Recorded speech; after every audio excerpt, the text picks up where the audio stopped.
Keeping your camera level. It's easy to do when you can see a horizon, but not so much on a slope like this. This is the Snowmobile Hill Climb in Jackson Hole, Wyoming.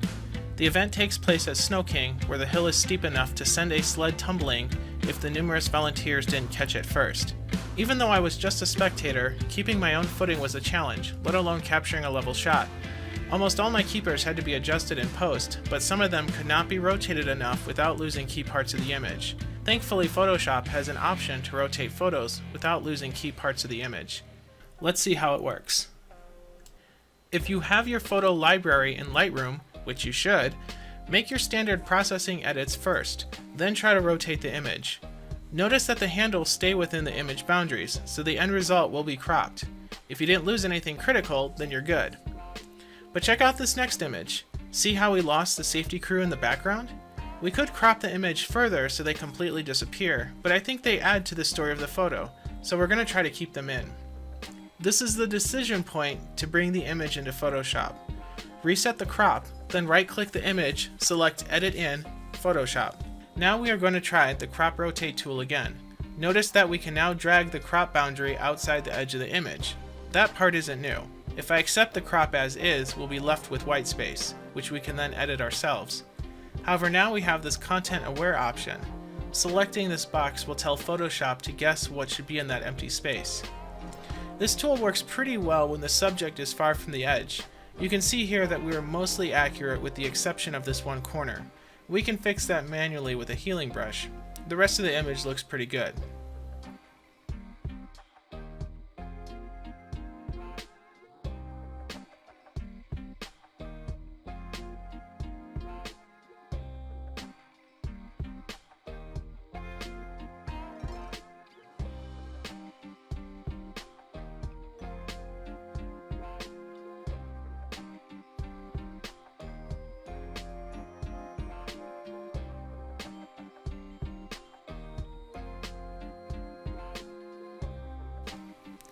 When all corners of the image looks good, save the image and close Photoshop.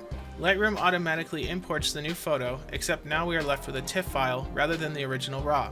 This is because Photoshop is a pixel-level editor, different from Lightroom's non-destructive editing. In the context of this tutorial, all this means is that you should do your Lightroom editing first before pulling the photo into Photoshop.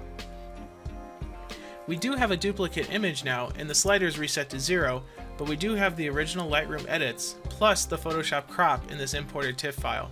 We even have the same tags and meta information of the original file, so you can find it in the future. You do tag your photos, right? Since this is a relatively new feature, I wanted to go back to some shots of the same event from last year. The first photo had spectators in or too close to the cloned area, so I ended up abandoning that edit, since it would be pretty difficult to fill in the rest of a human body. However, the second image worked out much better. Here's a version of the image that I shared last year, and here is that same image after I learned about Photoshop Content Aware Fill. I was able to keep more of the crowd in the shot while filling in the background in a natural way. If you answered no to tagging your own photos, it might be difficult for you to find past events. I know you want to keep your images longer than an Instagram post, and I have a workflow that can help. Subscribe to my channel for an upcoming series on photo organization and archiving. I also hope to post more quick tips like this one in the future. Thanks for watching.